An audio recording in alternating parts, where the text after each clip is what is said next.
Caring about the debt is for losers. At least that's what I used to think for like the last 20 years. But then something changed. We all became losers.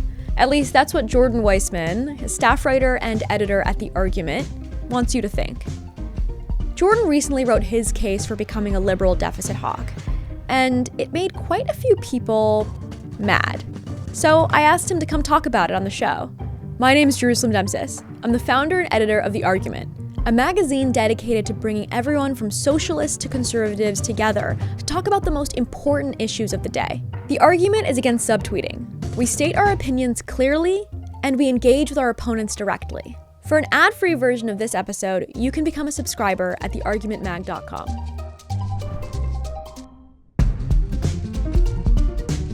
Jordan, welcome to the show. Great to be here. So the bottom line of this article you wrote is that you're old.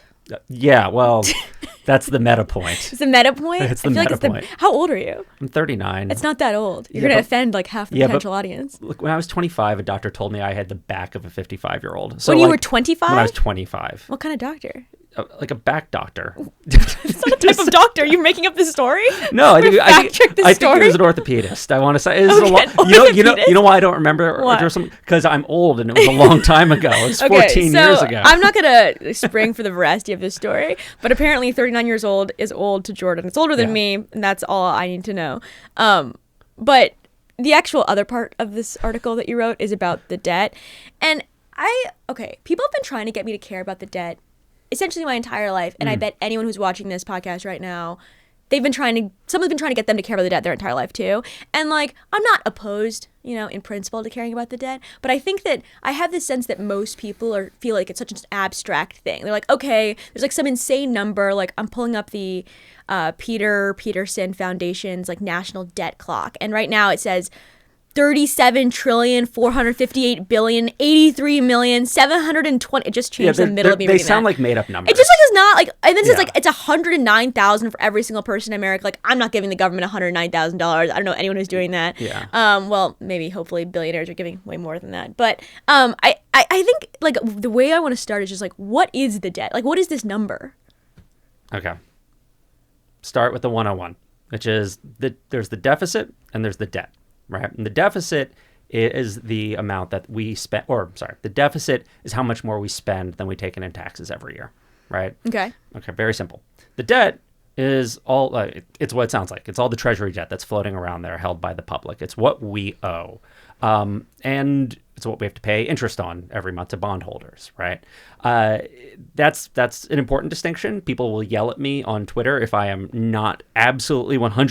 You're just getting yelled at regardless. Right, of all the things. Yeah. If at any given moment I am not crystal clear about which of those two things I'm discussing at a given moment, someone will chime in. Okay, so the deficit's like the government pays like trillions of dollars for like roads and for like healthcare and for the military spending, and then it takes in taxes, and then the difference between those two is the deficit. And then the debt is all of the deficits added up plus all of our interest that we owe. Well, the interest is separate. We pay the interest on the debt, but the debt is just the stock, right? Yeah. The deficit is the flow, and the debt is the stock of bonds that are sitting out there. All the treasury debt sitting on investors' books right now that you and I and China own right now.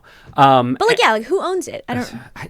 I have not looked at the breakdown, recently. But I mean, a lot of it is foreign bondholders. A lot of it is just families, right? I mean, I have a part of my 401k is in ETFs that contain treasury bonds, right? The social this doesn't factor into the debt we're worried about, but the Social Security Trust Fund actually holds a bunch of U.S. Treasury debt. That's what pays interest on it. So it's investors, it's foreign investors, it's people want American debt. That's it is valuable. It is essentially a global currency, and the reason for that is because people expect that we are going to pay it back. It is the least risky or it is supposed to be. God, knock on wood, it's supposed to be the least risky asset in the world. It's the, what they call the, treasury yields, the risk-free rate of return. Because if Uncle Sam is not paying back his debt, the whole everything is falling apart. But that just means, this is a thing too. This is why whenever I hear this argument, then I just sort of check out. Because basically the entire financial system the entire global financial system rests on the fact that, like, we're not defaulting. Like, China really doesn't want us to default. Like, no one really wants us to default because it would fuck everyone to have this happen. Yeah. And so I guess, like, why isn't this just like the end of this podcast? Like, why don't we just stop it now 4 minutes in and go like, all right, don't worry. No one wants it to happen. Well, like no one wants to happen. But like sometimes things happen that you don't want to. Yeah. And, what I would say is this.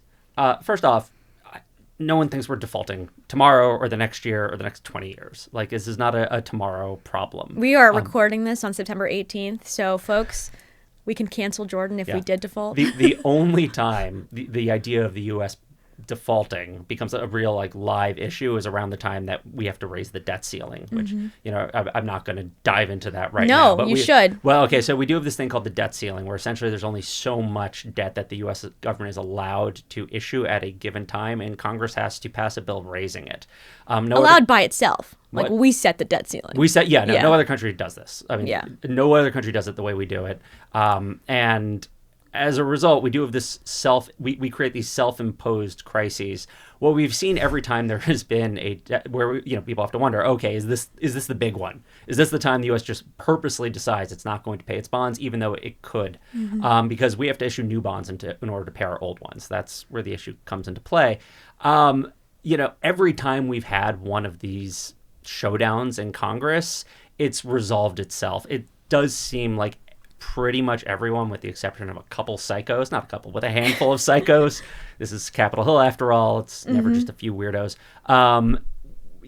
Most people realize that this is just not an option, that you need to come to sort of agreement on the debt ceiling. So, excluding some very weird political circumstances, nobody thinks that we're naturally going to default on our debt tomorrow. Nobody thinks that we are going to face rapid increases in what we have to pay on our debt tomorrow. And I think we'll discuss that a little bit more. But what's worrisome is if over a long period of time, over decades, the U.S. fiscal situation gets worse and worse and worse. And then it does start to look like we're not reliable. Do people start charging us more interest in order for us to borrow? Do they shift their reserve currency holdings to other assets?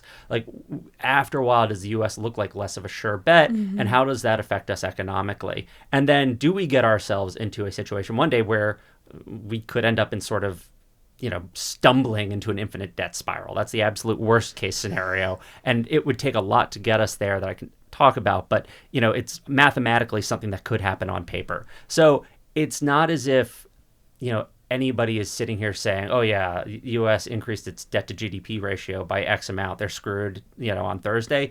It's that long term, the prognosis is a little dicey. And it's the type of thing that, we should be thinking about how we're going to deal with, because I think this gets back to my being an ancient old man.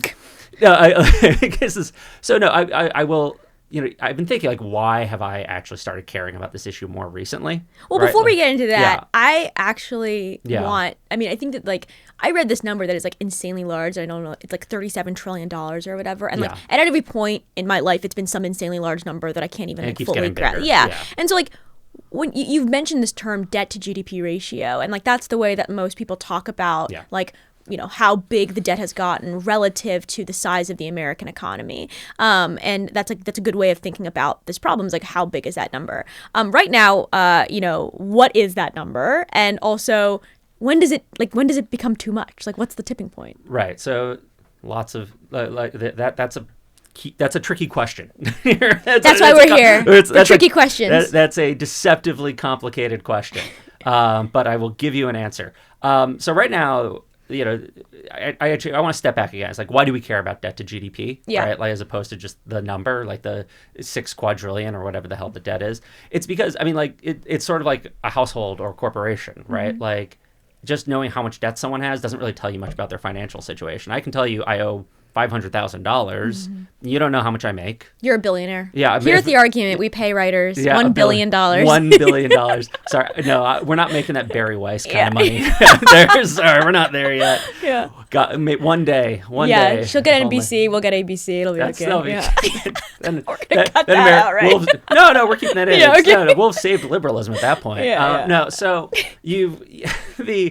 but you don't know how if you have $500,000, maybe if you make as $50,000 a year, you might be in some trouble. If you make $1 million a year, you're fine, you're golden, right? So we think about the same way as the economy. How much debt you have compared to the size of the economy, because that should tell you roughly whether or not you can pay it. Right? I also feel like people have weird heuristics around this. Adam Ozimek, who is a friend of the show, friend of the argument, has like a very funny bit about how Americans like borrow way too much for their personal vehicles, and he's just like I mean, when you really think about it, it's kind of crazy. Like the average student loan, last time I checked, is around $30,000 what people are borrowing, and people are like, this is a crisis, like this is really bad, and like people are borrowing for like $100,000 cars like casually while earning like $80,000. Like I was like stressed out about buying a car that was like $17,000 when I was like coming out of college, and it was just like no one else cares, like we're all just doing this. But anyway, but Jerusalem, this is America. This is America. We need big ass truck abundance. That's what we need. We do. You need the $80,000 F-150 like that. No other way to live. There's literally no other way to live. But okay, debt to GDP ratio. Yeah. So you need. So you need to think about it in relative terms. Like, can you pay your debt? And that also, it's a good way to figure out just like how fast the debt's growing. So right now we're around 100%. Like we're kind of creeping back up to like World War II levels, which gives you a sense of where we were borrowing a lot then, huh? Borrowing a lot compared to the economy. I like also to for perspective around but right before the Great Recession. Yeah. Way back before everything started going to hell in America. The good old times, the 1920s. Yeah. No, not the Depression, the Great Recession. Okay. Sorry. Oh, okay. Sorry. I was like, what are you talking about? No. We were alive at this point. It was like around a little under 40%. Right. Okay. So it's gone up quite a bit. That's bad. Another way to think about its use, I mean, like, so that tells you a little bit about like the expansion of the debt we've had. Probably the more important number is actually how much we're paying on the debt as a percentage of our economy. And that's back near historic highs because we're paying like 3% of GDP a year in treasury payments. What's like something equivalent to that? Like what do we pay for that's like 3%? Oh, I don't know. I should have looked that up. But what I can tell you is that it's kind of back near where we were in the early 90s when things weren't so great because we had rising and people don't think of it as like the early 90s as like I guess people have forgotten that there was a lot of fear about the debt in the early 90s, but that's part of what powered Ross Perot's campaign, right? Like there was a lot of concern before the era of the Clinton surpluses that we were running into fiscal trouble. And it was partly because we were coming off this period of high interest rates and we borrowed a lot during Reagan's presidency, and suddenly our finances were looking a little janky. So we're kind of back there right now. What makes it worrisome, right, is a couple of things. One is that our demographics are getting really, really bad. And what I mean by that is we're just getting old, right? We're getting great replacement. Yeah, no, we're replacing young people with old people. That's actually the great replacement. It's called aging. That's the great replacement that's really happening. Forget this like Fox News conspiracy bullshit. It's just like we're all me. I'm getting old. That's what's but it's I think it's pretty obvious why that could be a problem for a country's finances. But just go over it. Like, one, it means we're going to be spending a lot more on Social Security, on Medicare, on old age entitlements. Two, it means you have fewer people working. Right, to support them. You have fewer people paying taxes to support them, and so that just makes your fiscal situation progressively worse. So our budget problems in a lot of ways are aging problems, and they're population problems. So that's like the main thing that people are kind of worried about right now. You can project all that. You can do the actuarial calculations and figure out where we're going to be in 20 years. It's like, this doesn't look great. And so that's kind of what's different. Is like we're already, we have pretty high debt, historically speaking, and our trajectory is not good. Now, the first question you asked, right, before I went on that long, lovely rant, was when is there too much debt? When is high too high? And there's a lot that goes into answering that, but the first thing I'll say is there's no magic number that we know of. Yeah. Right? We don't, and this is part of the problem with this It'd honestly conversation. be easier, right? If Yeah, we we knew wish. that it was 40 trillion, we'd be like, all right, stand under 40 trillion. Yeah, exactly. No That would problem. be it, yeah. right? Like, and this is part of the problem with this conversation is that there have been times where people have tried to say, yeah, there's this magic number and we have to stay below it, or calamity is going to unfold. And in the piece I wrote, I talked a little bit about a famous paper by Ken Rogoff and Carmen Reinhart, two well-known economists that became kind of notorious in the Obama era. Because they tried to answer this question of, when does economic growth slow down as a result of having too much debt? And what the paper found was that countries that go above 90% of debt to GDP seem to have slower growth, right? They found a correlation there. So if you're above the countries that are above this mark, they're not doing so great. Below it, they're okay. People took that result and they treated it as this magic number, as a threshold. Where it's like, okay, we're getting close to 90%. Yeah, exactly, 90%, or we're on a track for 90%. And that just wasn't what the paper said, right? So that was the number one problem. But wait, Rod, so what did it say? What do you mean? Well, just a correlation. It just found countries at that point seem to have slower growth, and there could be a lot of reasons. And one of them is just that, which we've seen, is when you have a recession or you have slow growth, you tend to borrow more. Right, maybe in our case, we did things like stimulus spending. We did that during COVID. We did that during the Great Recession because we were trying to dig our way out of it. So the causality could go the other way. Right, could go the other way. But the other problem is that, if you're in a recession, it means that, people are out of work, tax revenues go down. So maybe you put on debt that way. Yeah. So again, it might be just correlation rather than causation. The other problem with that paper that people may remember is that there was an Excel spreadsheet error in it that Who among us? The Excel spreadsheet error heard around the world. So I actually find it crazy how often that happens. There have been a lot of papers recently where it's just a basic arithmetic error. Yeah, Arithmetic error. This is the whole thing, and I'm going way off our topic, but let's get into it. This is the whole thing with peer review, because this paper was peer reviewed. Is that they don't it was back in the day, they didn't go into your code. Yeah. That wasn't actually what peer review was. It was did you cite the right papers? Does this make basic sense?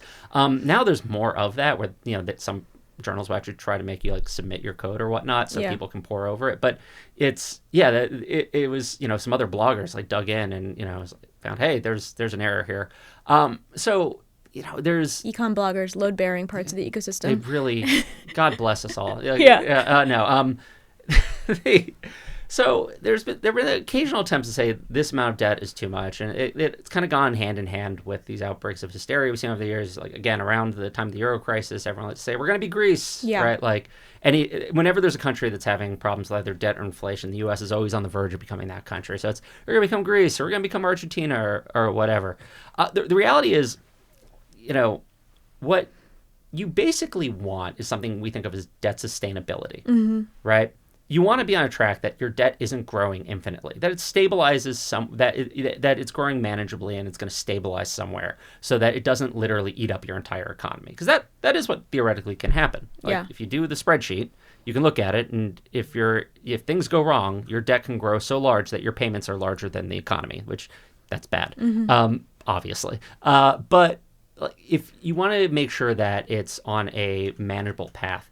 And this is, I hope we do a graphic or something here. But there's a little inequality. Imagine it's floating in the other. But the thing you want to keep in mind is that generally you want to make sure that your economy is growing faster than your interest rate, right? You may have heard this back, if those remember the big Thomas Piketty debates back in the day, Piketty debates, R is greater than G, right? Or R is equal to G. You want to make sure that R is less, the rate of interest, what is R? The rate of interest is less than growth. Okay. Right? And as long as that, as long as less than your economic growth rate, and as long as you can kind of manage that and keep it there, you're okay. That's fine. That's the goal to shoot for. And that's really unsatisfying. Yeah. When you talk to people when you really want to talk to people about debt, and you're well, because everyone wants to know, okay, what is the magic number? What do we shoot for? It's it's an inequality. It's a formula, right? Yeah. But I think it's also important to think about, there's so many factors that end up influencing it. So you've talked a little bit about the interest rate and the debt to GDP ratio, but also the confidence that people have in American institutions writ large has a huge impact on this, right? Because a big part of the reason people invest in the United States, the reason why they say like, oh, you know, the Treasury is selling bonds, like I want to buy a share. That's basically saying I want to buy a share of the U.S. economy. Like that's what they're saying by doing that. But if they, for some weird reason, begin to believe that perhaps they don't want to buy shares in the U.S. economy, or that shares in other economies are more safe, or that in order to buy a share in the U.S. economy, they're going to need a little bit higher of a return for their money, like that can start increasing the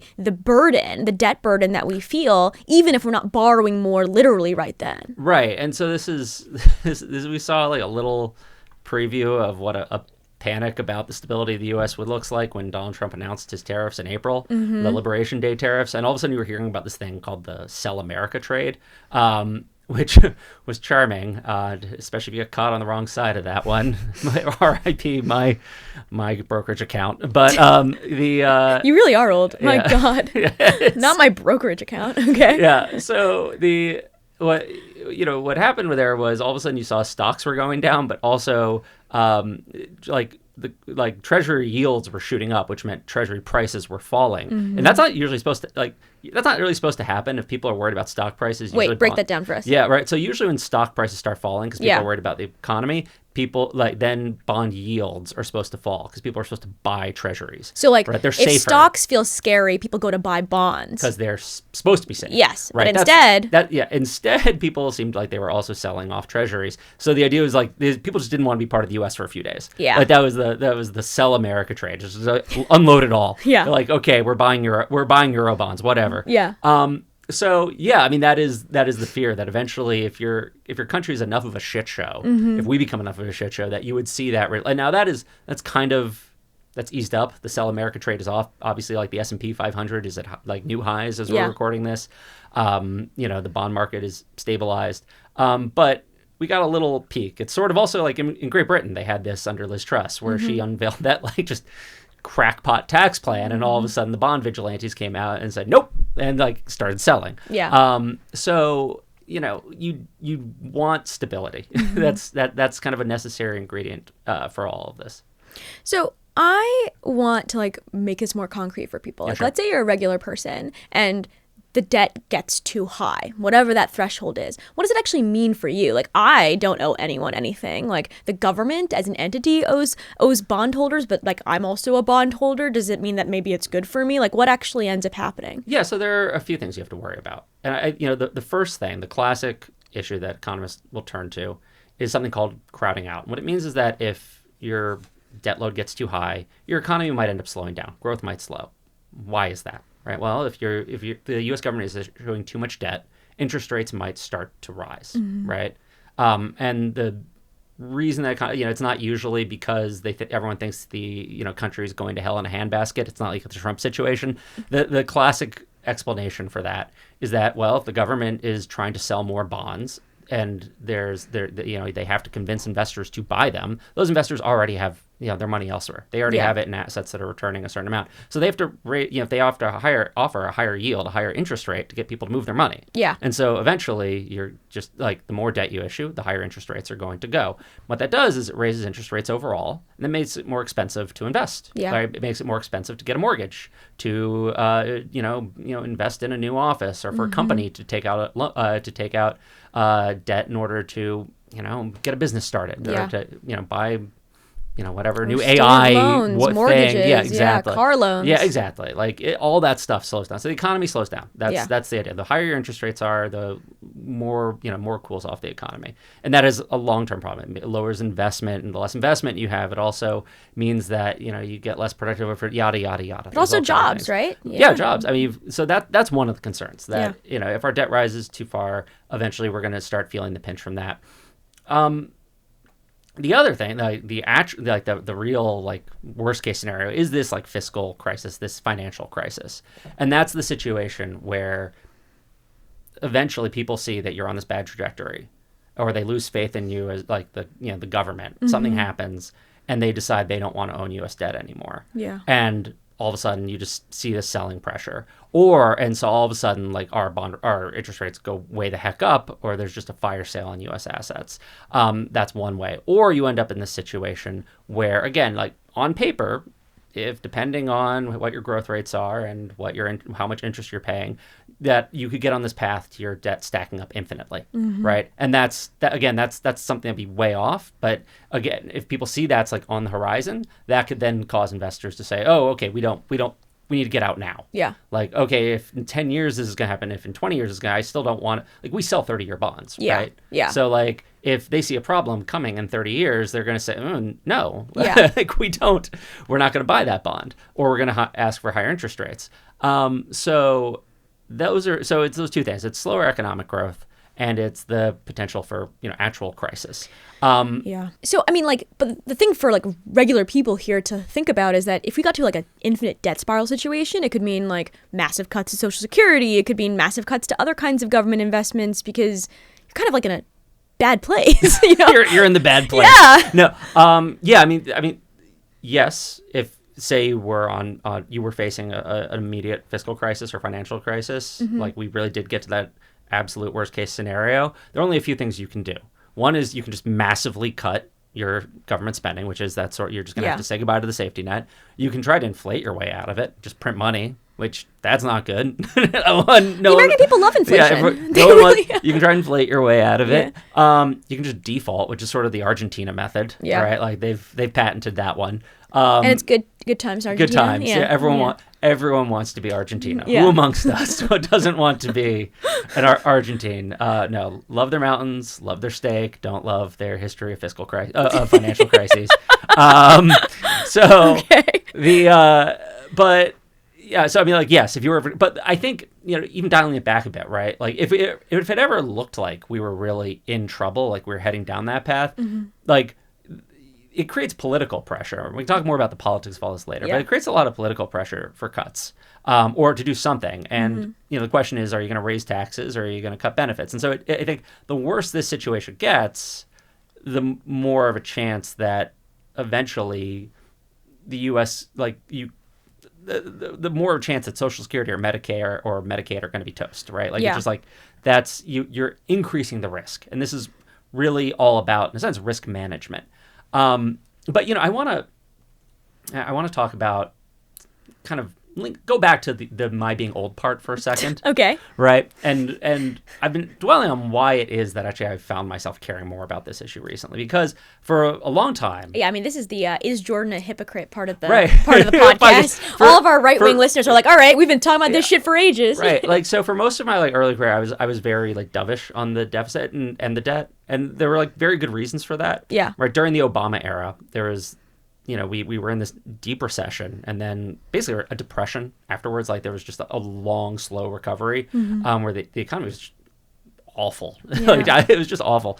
And essentially, as soon as we passed a stimulus bill, which was too small, the entirety of Washington, D.C. turned to deficit reduction and debt reduction. And they were like, okay, now that we've done this, we need to worry about that. And it was like this hysteria that took over. And so everyone who was kind of young and wanted a job, who had any experience with unemployment, it was kind of offensive in a way. It's like, we need to take care of the fire that's still kind of burning. Yeah. All these people, there's still a problem with insufficient stimulus to make sure that people can actually, the businesses can start hiring again, so people can have jobs. And now all of a sudden people are like, well, let's cut spending. So you had these blue ribbon commissions like Bowles Simpson about how we were going to deal with the deficit. And partly is driven by the Tea Party, which they all came and said, oh, we have to worry about the debt.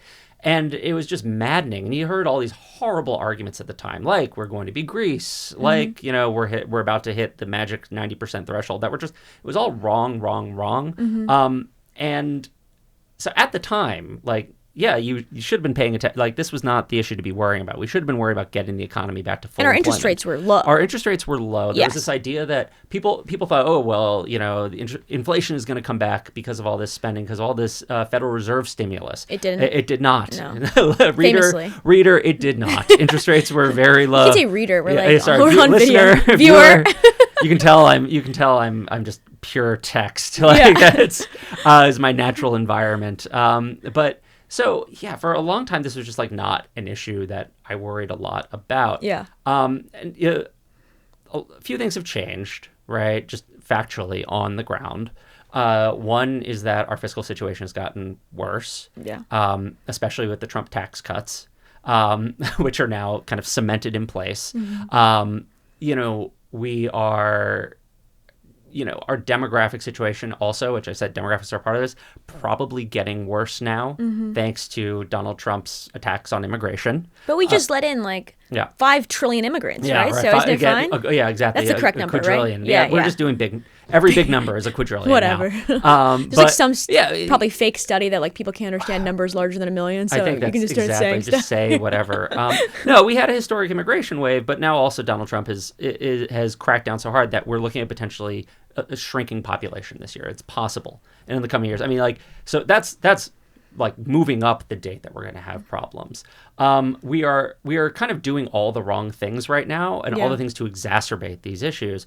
And at the same time, and this is part of what really worries me, it feels like Republicans have kind of won this war on tax, are winning the messaging war on taxes. Yeah. They are convincing people, if you look at the number of Americans who say taxes are too high, it's essentially spiked ever since the pandemic. Yeah. And part of that's probably people just feel pinched from inflation. But in general, they don't want to pay more. And so to me, it says if all the trends are going in the direction that if we run into trouble, the safety net is what's going to get hit. That's if we're going to be running into trouble sooner than we previously were, or it seems like it. And the safety net is the thing that's going to be in danger. So that's what the wonk in me is, I think, where this concern is coming from. But the old man in me, I think really what it is that, we always talk about these issues. It's like, okay, well, 20 years from now, we have a problem. 30 years from now. Well, I now actually remember 20 years ago pretty well. That's I think that's it. That was when I was in college. I remember being 19. Yeah. I remember what I was up to. I remember that's now a real time scale for you. Right. That's actually 20 years from now, there is not a totally abstract number like it used to be. And, thinking forward, it's I've got 2 kids. 20 years from now, they're going to be they'll be coming at it, or they'll be in college or just leaving it, hopefully. There won't be college. If they're colleges. There's no college. If there are colleges, they will, again, knock on wood. But so to me, I think this actually is part of why people who are a little bit older tend to start fixating on this issue. Yeah. At least that's my armchair anthropologist take. I think you're actually making too much of the, it's a great bit, and I'm glad that we're doing it for the audience here. But I actually think that at the fundamental level, the facts on the ground changed significantly. It's not just the demographic stuff, which of course we could have seen coming, and there's a lot of things you can do to make the demographics better if we actually wanted to do that. We'll get into that with immigration. But it's just interest rates, long-term rates went up. Yeah. That was the big problem. And we'll put that graph up for you guys to see. It's from Jordan's great article on our website. But it's just if that is a situation you're facing where not you are going to have higher and higher repayments even on the same principle, that is the dangerous situation. And what we see, and I'm literally gonna pull it up so I can look at it right now, but you can see from the time period where Jordan was in college from 2000 to even up until 2020, interest rates were low. It was not a big deal. And now they're spiked up. So now we're scared. And that seems reasonable. We don't actually know your track record of what you would have said in the 1990 in the 1990 spike that we see on this graph. So you avoided hypocrisy for not being alive. John Chait. Yeah, you're not. It's we're just throwing strays at John Chait for no reason. It's a friend of the show. Friend of the show. Sorry, John. Sorry, John. It's true. Facts have changed on the ground. I'll say there, just to reemphasize how complicated all of this is, some of those high interest rates we're paying right now might not be permanent, right? Yeah. It's cyclical factors. It's there are a lot of inflationary pressures right now. And so the Fed has to have high short-term rates, which lead to higher long-term rates. But if all of a sudden we do something about inflation, maybe those rates will go down a bit. The question is how much is our debt adding permanently to what we have to pay on the debt? Yeah. Or sorry, that was a really great articulation. How much is the fact that we have a ton of debt adding to our interest rates permanently? Right? Yeah. And that's harder to answer. I think what we're gonna find out a little bit about that in the coming months because the Federal Reserve has started cutting rates, started cutting short-term rates. I don't want to bore people, but if they start doing that, they start cutting rates a bunch, and the government's long-term rates stay kind of weirdly high. Yeah. The 10-year Treasury rate doesn't go down as much as you would expect it to. That might signal that we have a little bit more of a problem than we used to. That's a thing to look out for right now. So like for like viewers to keep an eye or listeners to keep an eye on if they're like really obsessed with this? Well, here at The Argument, one of our big vibes is not just dooming. So we want to like talk about like what you can actually do about this problem, because like I think that one of the big issues that gets a lot of folks, particularly people who care about social security, care about the social welfare net, is that whenever they hear someone talking about the deficit or hear someone talking, they assume that what you're about to say is, we need to make it impossible for you to get your basic social benefits. We need to cut food stamps, we need to cut health care, and like, me and you care a lot about those programs and we want to see them expanded. We don't want to see them cut, but we're also like, there's a real problem happening here. And so like your article is titled like, how, you're a liberal becoming a deficit hawk. And I want to talk through some of the solutions here that I think that we can actually have. So we're going to doom some more. No, I don't want to doom. More dooming. I want to talk about like a little bit more about the politics. Okay. Right. Before we get to the solutions. Right. Okay. Because I feel like one flows from the other. Jordan is directing the pod. I know. Let's go. No, I am the host now. Look at me. Yeah. I'm the host. You're taking over. Okay, go. Yeah. Go anyway, the politics of this are bad. No, they're not. Well, so okay, the politics right now aren't great. But so one of the reasons I wrote this article is I do feel like that if you talk about the deficit, it automatically codes as sort of conservative or someone who wants to cut the safety net. Yeah. And at the same time, I think there's been this strain among certain progressives in recent years because of that to totally act like the deficit and the debt are not a problem. Yeah. Right. I can rant and rave about modern monetary theory and those. Should we have like a little segment for you to do that? Maybe. Yeah. I don't know. But like, there's I'll leave it at that for, up until our big inflation spike. There was a fad for talking about how, the debt is a fake problem. Yeah. We can spend as long as the government prints its own money, we can never have a debt crisis, and yada, yada, yada. There was like this kind of strain within the left that like you didn't really ever have to worry about the debt. And interestingly, one person who never really seemed to buy into that was Bernie Sanders. Mm-hmm. Bernie Sanders was actually always very, very good about being plain that, yes, all of his plans would involve taxing somebody. Mm-hmm. And whether it was billionaires or with healthcare, he would be pretty upfront saying, yeah, you're going to have to pay higher taxes, but you're going to get free healthcare in response.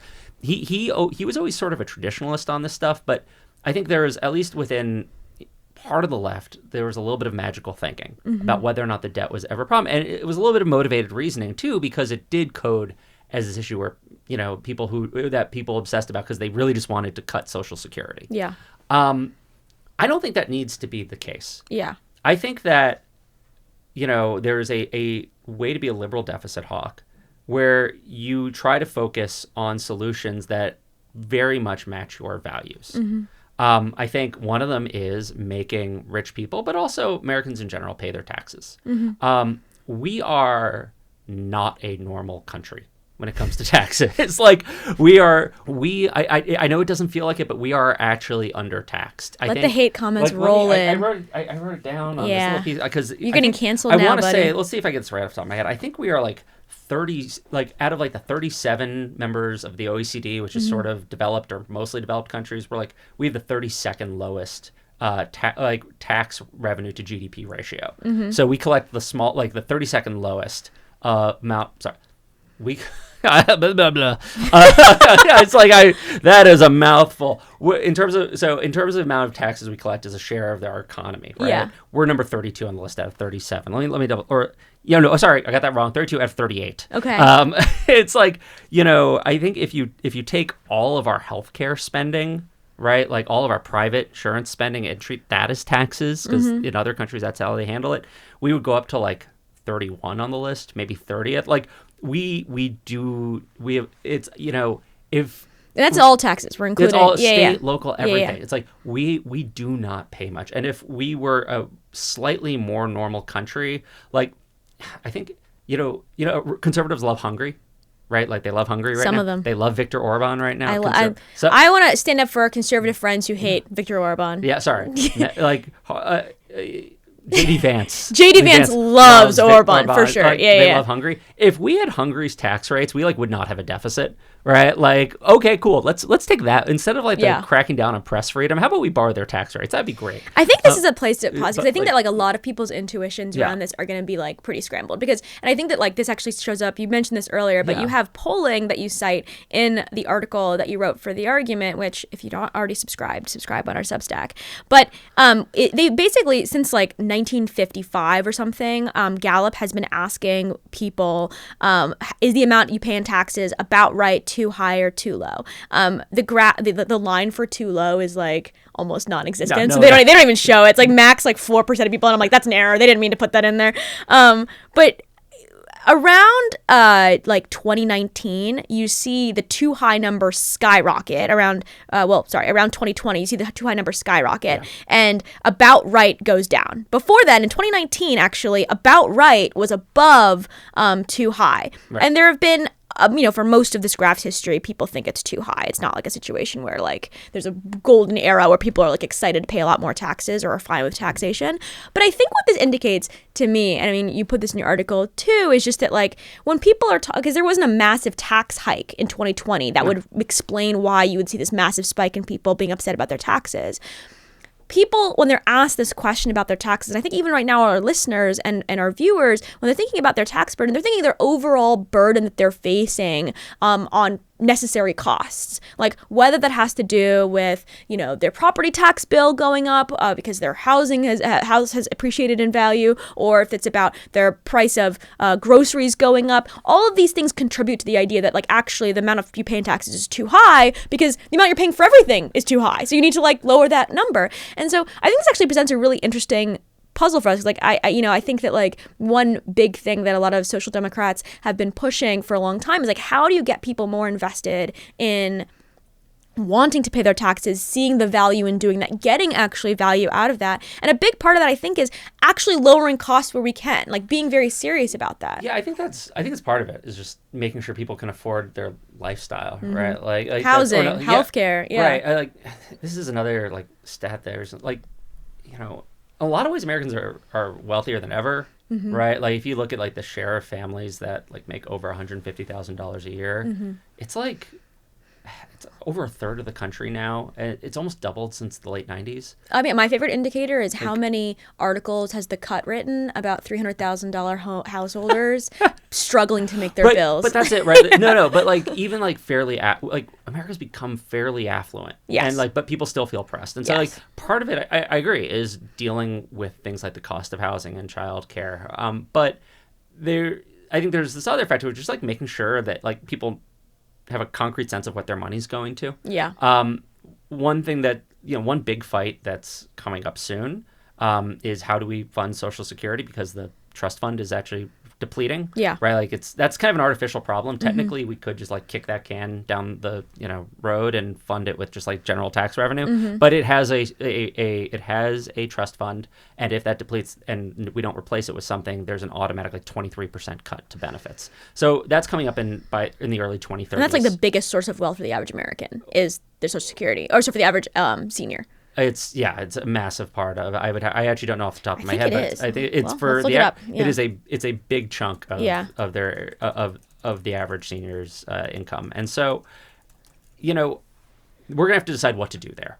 There's gonna be some kind of fight, and maybe Congress kicks the can. But I think I would like to be in a place where Democrats can say, let's raise payroll taxes a little bit and just fund this. Like, we're gonna pay for Social Security. And have that not be totally. There's currently a cap on how much of your income is subject to payroll taxes. It's like $172,000 a year right now. Yeah. Everything above that doesn't get the Social Security payroll tax. So like people who are making like $500,000, like the last half of their income is like not subject to payroll taxes. There are a lot of corporate lawyers out there who are not subject to any of it. A lot of coders, a lot of Google engineers. Not anymore. That's true. Yeah. Leave the coders alone. Yeah. Protect AI's the class. wiping them out. Not all coders. No, but so I would like to be in a position politically as a country where we can have a serious conversation about raising payroll taxes to just fund our old age pensions. Like if we can't do that, I think we're in a lot of trouble.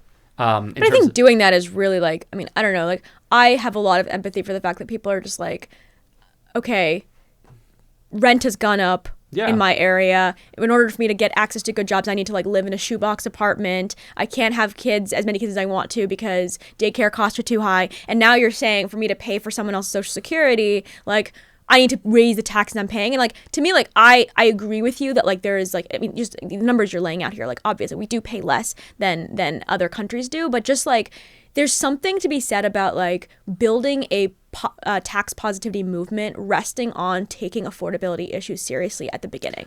You know? I agree. I think it's like you just need to be clear.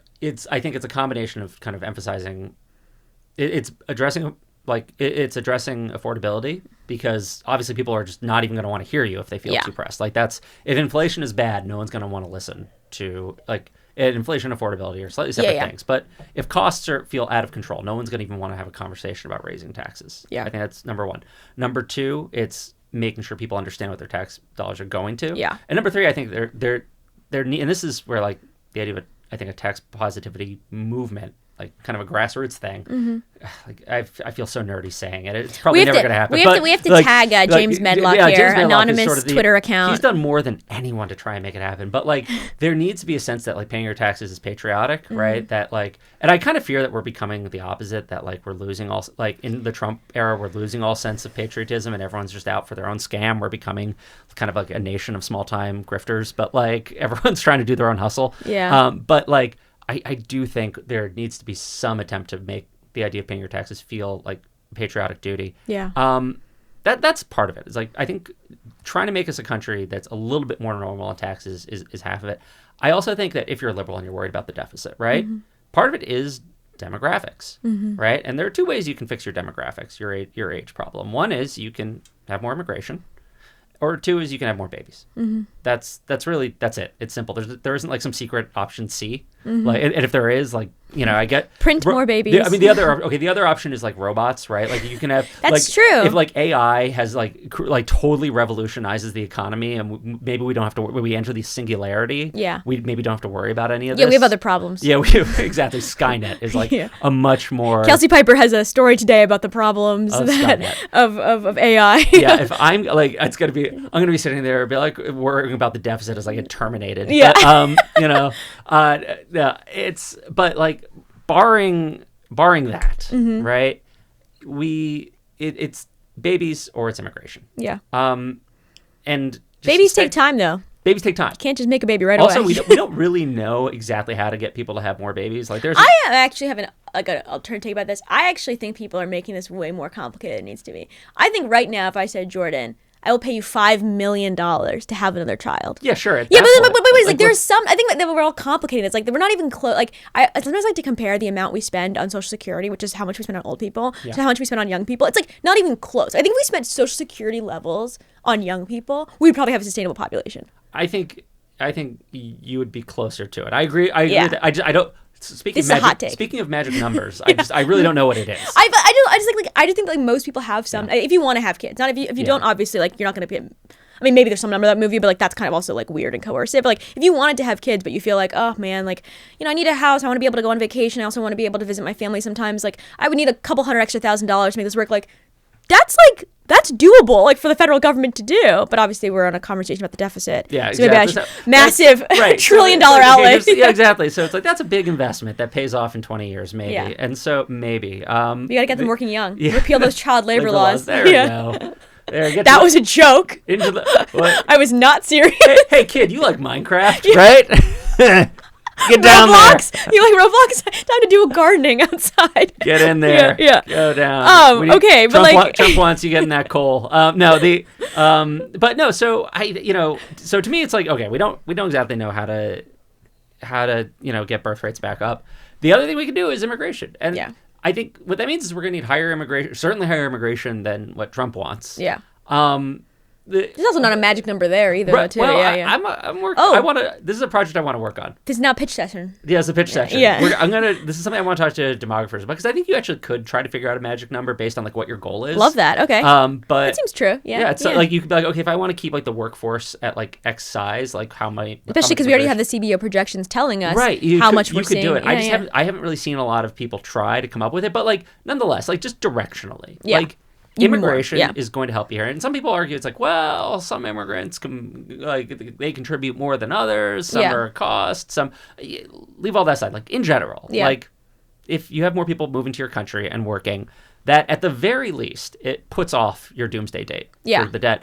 And so I think that like if you're a liberal deficit hawk, part of it needs to be about having a immigration policy that serves the economy. Yeah. Right? So it's not about a return to I've joked in an article about how openish borders kind of worked out okay under Biden. Like I don't actually want open borders. Just for anyone who's been yelling at me about that too. Coward. But it is about like returning to it's about finding an immigration level that can like create a stable long-term or that helps the economy and creates a stable long-term fiscal situation. And so I think like those are two things to really focus on. And then, as far as like cutting programs, cutting our spending, there are places where, we do need to like, we should just be shaving money. Like there are obvious places that everyone kind of agrees in Washington that like there's a lot of waste. Like Medicare Advantage is a problem. Yeah. Like we overpay all those private insurers in that program, and there would be ways to make Medicare more stable if we like and reduce premiums for everybody, by the way, if we dealt with some of that spending. But like I don't think liberals should be walking into this conversation being like, oh, by the way, I also here are all the cuts I want to do. Yeah. Like which was kind of the attitude under Obama. Yeah. That was like we're gonna like pre-negotiate. Yeah. It's like, okay, here are the things that we want. They can like here. I think there are things that we value that we know will help the debt and the deficit, and that will make us a stronger country fiscally, and we should push for those. Yeah. And we should think about, and they're not easy, right? And in a sense, I think it underscores why we can't give up on those things, right? That's part of my concern here is that like, okay, well, Democrats are gonna kind of give up on immigration. So they're gonna give up on taxes. I want to pretend to inhabit the body of a conservative wonk right now, like maybe a center right wonk. Maybe I'm gonna embody Alan Cole or something right now. Yeah. And I'm gonna say a couple things. So first one is you're being delusional about not having to cut entitlement programs in order to solve this problem. Like, yes, like it is true that in a theoretical world we could like let in the appropriate amount of immigrants and that would like help us out and like that would kick the doomsday clock down the road a little bit or whatever. But just like if you're like seriously worried about like the tail risk of like a debt spiral, then you should be more serious about reducing entitlements, including raising the retirement age, or reducing the benefits that people get in certain levels, at certain income levels for Social Security or food stamps or other these larger or healthcare outlays, instead of which you support actually expanding healthcare, expanding universal healthcare and these options. And I think for a lot of conservatives listeners, they're like, okay, fine, finally some liberals who are paying attention to this problem, but even they have like this trade-off denialism around the amount of money that we're spending on entitlement programs. I think like if I were a politician, sitting down at like the negotiating table, actually trying to craft a bill, I would say here's what I want, and here is what you want, right? Again, like I think that like let me take that back. Let me restart. I think you're not a politician. No, I'm not a politician. No reason to do it. Let me restart this. Let me say. I think that it's.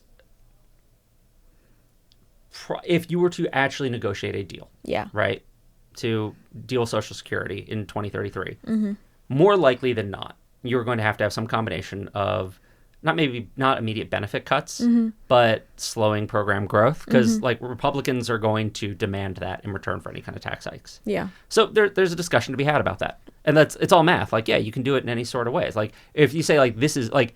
But if we're talking about like in general just principles, I'm not going to say, I want to cut Social Security. I'm going to say, okay, here are the things I want to do that will help with this issue. Here are the things that comport with my values that will deal with the debt. This is what I'm bringing to the table. And now if you on the other side of it want to say, actually, no, we have to cut benefits. Okay, we can negotiate over that. Yeah. But I can put together a model where we save it with tax hikes. Yeah. You can do it on paper. The way that I think that the response that like, a conservative wonk would have is that like, well, raising these tax hikes could also slow growth. It could to some extent. Yeah. Yeah. I mean, tax hikes at some point can slow growth. At the same time, like there are probably some fairly efficient ones. There are a lot of really like Carbon tax. Let's go. No, but they're also just like the Trump tax cuts are so, like the Trump's like Alan Cole, shout out. Like he'll tell you that the most recent tax cuts have a lot of fat in them that like are not economically useful, right? Like they're giveaways to a lot of business owners get some really I'm like getting mad thinking about some of these things. Jordan's heated. I brought the specter of a conservative. Let me tell you about 1099A, like or 199A. It's just like no, it's not. But like there are a lot of low value tax cuts in that package, and things that have been made permanent. So like there are taxes that we could raise that would not slow growth that much. There are also, and part of the idea here is that yes, you do things that might slow growth on one side, and like I think we should be careful about growth is very important if we wanted to manage our debt, but you also do things like encourage immigration and encourage high skill immigration and also spend on things like science and research that increase productivity that improve growth. It's a balance, right? You do the thing, you can do more than one thing, and you do liberalism, right? So I don't like... Okay, so now I'm going to embody a different kind of conservative, which is a Trump conservative. I don't know if we call those conservatives, Trump reactionaries, whatever they're called. So I know that you and I are against the tariff policies currently being enacted by this administration. But I looked up before this episode the projections for how much the tariffs are going to bring in, and it's about, it's not nothing. It's about $2.3 billion over 10 years. Currently, right now, not including what else might kick in. It's a significant amount of tax increase and that they're bringing in, and tariffs are a tax. They're a tax on foreign imports, and isn't this a good way to help reduce the deficit? No, it's not a good way to do it. It's a way. You're just like, you could also just forcibly import people who don't want to live here. That's another way. Jesus Christ. You could ban abortion. There's another way. No, so it's like, the tariffs are supposed to raise a bunch of revenue, right? Yes. If they stay in place. But they're just like they're a bad tax. That's the thing. The thing about tariffs the problem isn't that they're a tax. It's that they're like they're a really distortive tax. They just like mess with your supply chain. They make it hard to do some kinds of business, but not others. They support really inefficient businesses. They're all they create winners and losers. They give Tim Cook the ability to like ask for exemptions from Donald Trump. Like that. So also, I as an individual had for the first time to pay an import duty on my wedding dress. I am personally very mad about this. Exactly. That's exactly. They make Jerusalem angry. They don't make American wedding dresses. It's not my fault. If they make Jerusalem angry, they make me angry. There we go. Because I'm a good employee that way. But no, so like if you're gonna talk about let's have a consumption tax, it's like we should have a VAT then. Like if that's what you you want to raise revenue off of taxing the stuff people buy, then do a VAT. A VAT for the value added tax, which is what the rest of the world does. Like we could have a small VAT. Okay, what's your favorite tax? My favorite tax is the income tax. Okay, I think mine's carbon. Yeah. I'm going to go with carbon. Really? That feels exciting to me. I like the income tax just for it's... I just wanted the novelty of saying that. No, it's the equalizer. The income tax, it's historically, it's the thing that deals with... It's redistributive. Okay, I'm not going to stand by my answer, but I just wanted to say carbon tax. Yeah. I had to bring that in here because we talked about carbon tax is... No, it's just not... That's the one where... Everyone's such a hate. You know what we could do? Carbon tariff. I'm a big fan of carbon tariffs. I've thought about that one. Like, you just change the Trump tariffs into carbon tariffs. Yes, and then you can solve the... Except the problem is, every other country is... They're doing carbon tariffs to us. They're already doing that. What happens when every other country is lower emissions? What happens when China, just has the green revolution? You know what? Shh. Yeah. All right. Well, this has been a great conversation. So now is our time for our last and final question, which is, you're already heated. Yeah. Which is good. That's where you need to be. So it's called the argument for a reason. So what is an argument you've come across recently that just pissed you off? Usually this is like a question when someone's like gotten into the groove, they're like calm down, but you're already at 10. No, I'm you know already what I mean? at 10. Yeah. The lights are hot. It's just... Lights? We're just in my living room. Oh, yeah. What are you talking about? What lights? What lights? This is how we look. What's set? Yeah. Yeah, no, it's... If you can't tell from the glisten on my forehead. No... So this morning, everyone's been talking about the Jimmy Kimmel situation, and we'll remind people because I was going to say so. We're recording this in the wake of ABC indefinitely suspending Jimmy Kimmel, and pretty much everyone in in the Democratic Party is freaking out about this as an assault on, rightfully freaking out. I'm freaking out about this as an assault on free speech because he was suspended over comments he made about Charlie Kirk's assassination, and it happened immediately, pretty much immediately after Trump's head of the FCC went on a podcast and said that he was going to start threatening their network affiliates' as broadcast licenses. Let's play that clip actually for people so they can remember it. Frankly, when you see stuff like this, I mean, look, we can do this the easy way or the hard way. These companies can find ways to change conduct, to take action, frankly, on Kimmel, or, there's going to be additional work for the FCC ahead. Obviously, look, there's calls for Kimmel to be fired. I think, you could certainly see a path forward for suspension over this. So it happened immediately, right? It just like, this is a pretty... Late night hosts have been fired before. They've famously they've been let go for impolitic things they've said. Bill Maher got fired in the early 2000s for making a joke about 9/11, or not making a joke. He actually wasn't making a joke. He argued that the 9/11 hijackers were brave because they gave their lives for their cause, for better or worse, and he lost his show over that.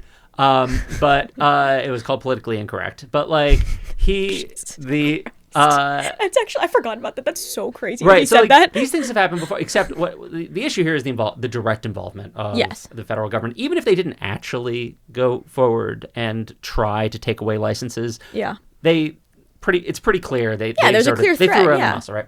And also there's reporting, I think Rolling Stone had reporting that showed that there were executives within Disney or ABC or something that said that they did not think that Kimmel had said anything that bad. Yeah, and so they were afraid of Trump retaliation. Yeah. Right, exactly. And so this morning, there's a conservative wonk named Vivek Roy, whose thing is healthcare mostly. He chimed in and was like, hey, it was just last year that the Supreme Court said it was fine when the Biden administration pressured Facebook to censor material related to COVID, right? This is a very, very bad argument. The idea is that somehow the Biden administration equally was threatening Facebook the way Trump was just threatening ABC and its affiliates. Yeah. And so that was an infringement on free speech that the court said was okay. So how is that any different than this? Everyone should calm down. Yeah. And these are not equivalent things whatsoever if you actually look at the situation. And just to remind I thought in the back of my head, I was like, I don't remember the Biden administration threatening to pull the plug on Facebook somehow if it didn't change its algorithm or moderate COVID content better. And so I went back and actually looked at that Supreme Court decision because there was a dissent in it from Samuel Alito where he said actually what the government was doing should have been unconstitutional. It was awful, yada yada yada. And he explained what he laid out, like the worst of how the government's pressure campaign. And the closest thing to actual government retaliation that the Biden administration ever threatened was going out in public and saying, we think Facebook is being irresponsible here, that people are potentially dying from misinformation on this. And so we would maybe potentially investigate supporting a legislative change to Section 230 of the Telecommunications Act of 1996, which is what protects a lot of social media companies in general from lawsuits. And what he was basically saying was that we think that you are being irresponsible. And so we believe we may need to change the way the entire industry is regulated. Of course, this would require convincing Congress to go along with it, too. That was the threat, that maybe they would support a legislative change that was almost certainly never going to happen. That is not the same thing as going in and saying, I'm going to fuck with your broadcast licenses. Which is executive authority. Which is executive authority. Doesn't need Congress. I'm just going to go and do this. We are going to do absolute lawfare against you. Those are not equal. That is not the same kind of infringement. And just like that, it's like, let's not do false equivalence here. Let's not, if you are on the liberal side, if you consider yourself a small L liberal, if you're conservative, you're Republican, I think I've talked to Vivek about healthcare stuff. I think his opinions are interesting on a lot of topics and he's a useful counterweight to my impulses on topics like universal coverage or how to approach it. But like if you are a small L liberal, don't try to play this down. Just do not. Like this should be seen as a bridge too far. This is not the kind of thing you would want either party. And I will say there have been times where Democrats have sort of in the past, played footsie with some of this kind of thing around broadcasters. There was a time when the Sinclair broadcast, the big conservative, they broadcast this whole thing about like the fake news media. They made all their local anchors affiliates, like read a script that was very weird and North Korea-ish. Yeah. But a bunch of Democratic senators wrote a thing to the FCC saying they should be investigated for distorting the news and potentially, maybe there should be a complaint about their licenses. That's not great either. That was not like, that's the closest I could find that Democrats ever come to this. But like, that was not good. But like, let's not pretend that this situation isn't kind of unique and scary. Yeah. That's my. I totally agree with you, and I get really frustrated about there's like this impulse to do both sidesism on this thing because Republicans, I think, and people on the right who are, I think, sincerely concerned about free speech in general, like not, the people who don't give a shit, but like the ones who do care are, I think, annoyed at how many liberals were quiet at potential infringements on free speech when Democrats were in control and when there wasn't a Trump presidency. And like, I understand that. Like, I think that that's like a fair hit to be like, hey, like, I'm annoyed that more of you weren't speaking up when there were free speech violations in the past. And not like, again, like, it wasn't the government doing it, but yeah, there was a culture of like hostility towards open speech that like developed in a lot of spaces. But I just don't get why we can't hold these two things in the same time and like go like, okay, well, like, what's happening right now though? Like, what's going on in this moment that the federal government is using its power? Like, are we seriously saying, like, even if you had the viewpoint that the Democrats had done something bad on free speech, like, that means this is the time to bring that up when there's a potential, like, complete abrogation of responsibility from the FCC chairman to maintain his neutrality and not just use his political. I find it like really frustrating, but I'm also just like, I don't know how you get more people who I do think I would guess, I don't know Avik well or anything like that, but like I would guess he actually does care about free speech and like does not want it. I think he does. I'm just like, how do you get people like that to be like, okay, I'm also concerned about the Trump administration's infringements on speech. I mean, the line that the MAGA movement has drawn on this is like hate speech, right? That's the thing. The second that Pam Bondi says like, or this week was like, oh, we're gonna try to prosecute hate speech. That's when like Tucker Carlson was like, absolutely not. Yeah, just do not. She like walked it back a little bit because which is good. Like that seems like the backlash got to her. But it was still like so there is a line, but again, it's the false equivalence that it's just like people don't just admit we're in Terra Nova. Yeah, we're in Terra Nova. And so Jordan hates hypocrisy. Yeah. Don't do it. Don't do it. Jordan, thank you for coming to the show. Thanks for having me on. The Arguments production team includes Ranjani Chakraborty, Isabella Pereira, Angela Tracy, Kate Crawford, and Eli Richmond. Our theme music is by Breakmaster Cylinder. If you want to hear more from The Argument, you can become a subscriber at theargumentmag.com.